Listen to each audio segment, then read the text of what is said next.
messieurs, bonjour. Je vais encore vous raconter quelque chose. Vous savez, Dieu parle souvent. Moi, je parle de la part de Dieu. Moi, c'est mon nom. Je parle de la part de Dieu. Je ne parle pas de la part de Dieu. Je parle de la part de Dieu. Et quand le Seigneur me dit une chose, quand il me fait voir une chose, la chose est vraie. Parce qu'il m'a toujours montré. Et alors, je vais vous raconter une vision que j'ai eue. La première vision s'est réalisée. La première vision de 2002, elle s'est réalisée. 14 jours après. Comme ça s'est passé la nuit, lorsque j'avais exposé le problème à certaines personnes, ils ont dit que quand tu as une vision ou bien un songe qui se produit la nuit, elle se réalise très rapidement. Mais quand la vision a lieu dans le jour, elle dure quelques années. Alors, voici ce que le Seigneur m'a montré. Il faisait jour. Et donc, moi, j'ai passé devant la station.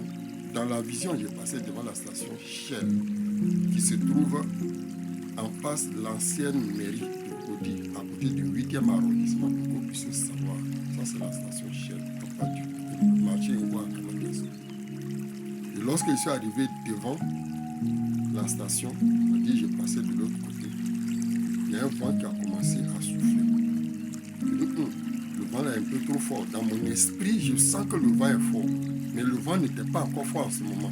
Donc je cherchais des arbustes à attraper pour ne pas que le vent m'apporte, pour ne pas que le vent me dérasse. Mais malheureusement, avant que je n'arrive à trouver un arbuste là pour que je puisse l'attraper, le vent a redoublé d'effort, de sorte que je n'ai jamais vu ce genre de vent. Et le vent a enlevé la station, a emporté la station en moins d'une minute. Les arbres qui étaient en face de moi, il y a des cocomas qui étaient là. Il y a des plantes, des arbres qu'on appelle cocomas, c'était là. Les maisons qui sont en face, toutes les maisons ont été déracinées en moins de 5 minutes. Tout est devenu désert. Tout est devenu désert. Et en ce moment précis, je tremblais. J'étais arrêté. Bon, je suis seul. Il n'y avait plus rien. Plus rien. Tout était désert, complètement désert. 5 minutes. Un vent très violent. Alors, je m'inquiétais. Et puis dans la vision, quand j'avançais, j'ai trouvé une petite forêt.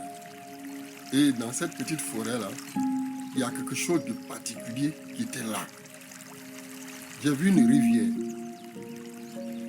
Et cette rivière, tenez-vous bien, je n'ai jamais vu ça dans ma vie. La rivière était carrée. Parce que l'eau passe. Moi, je vois que l'eau passe. De la même manière que les rivières coulent là. Ça coule comme ça.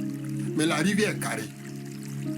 Tenez-vous bien. Je vous dis, la rivière est carrée. Je ne comprends pas. Une rivière carrée. Et l'eau passe.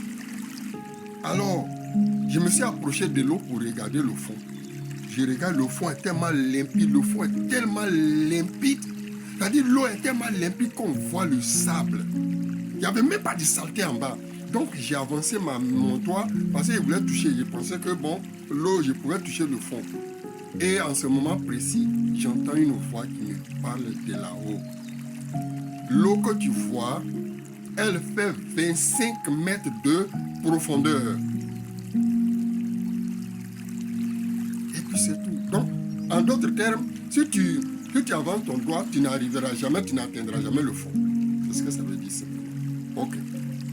Alors, dans la même vision, les arbres qui étaient au bord de la rivière, là, les arbres qui étaient arrêtés là, il y avait des animaux qui étaient postés dans les arbres. Ces animaux étaient lugubres, noirs, balèzes, mais ces animaux étaient inoffensifs. Et la vision s'est terminée.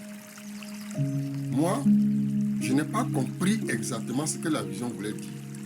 Mais j'ai raconté cette vision à plusieurs personnes. Et quand j'ai raconté cette vision, il y a certains qui m'ont fait des interprétations. Parce que moi, je n'ai pas eu l'interprétation de cette vision. De la même manière que je n'ai pas eu l'interprétation de la même chose en 2002, je n'ai pas eu l'interprétation de cette vision. Et la seule chose que je pouvais faire, c'est que je devais raconter cette vision à des gens, au moins, qui ont l'esprit de discernement ou bien qui ont reçu quelque chose de Dieu pour qu'il puisse m'éclairer. Alors, normalement, il y a beaucoup de personnes qui ont parlé parce que j'ai raconté la vision à plusieurs personnes. J'ai demandé au Seigneur, moi je n'ai pas reçu quelque chose. Je ne peux pas forcer le Seigneur de pouvoir m'expliquer. Ok. Alors il y a des gens qui ont dit non, l'eau là c'est la parole de Dieu. La parole de Dieu sera limpide en Côte d'Ivoire. Ok. Et la rivière carrée, c'est la Côte d'Ivoire. Voici tout ce que j'ai pu avoir. Maintenant, et le vent, je ne sais pas. Alors, en 2004, quand Papa a dit voir le militaire français, on m'a dit non, ça c'est le vent que tu as vu là. J'ai dit, parce que le vent que j'ai vu, il était plus violent que ça. Et puis, quelque chose va se passer. Je viens en mission, je suis là et j'étais en train de scroller sur les réseaux sociaux et je vois une ancienne vidéo de Kakou Sévérin qui dit je vois un vent violent et il a commencé à pleurer parce qu'il y avait un vent violent sur la côte d'Ivoire. Alors faites très attention parce que je ne suis pas le seul à voir ce vent. Peut-être que le vent est imminent. Alors ce que moi je peux vous recommander, la seule chose que je peux vous recommander, si c'est un vent de changement, si c'est un vent qui va faire mourir beaucoup de personnes, ce que je veux, soyez en paix avec Dieu d'abord. Réconcilier avec Dieu. Non seulement, vous devez vous réconcilier avec Dieu, mais d'abord la première réconciliation doit venir de vous-même. Vous devez vous réconcilier avec vous-même. Vous devez vous réconcilier avec votre voisin. Vous devez vous réconcilier avec votre papa, votre maman, votre ami, celui même contre qui vous êtes là. Vous devez vous réconcilier avec lui.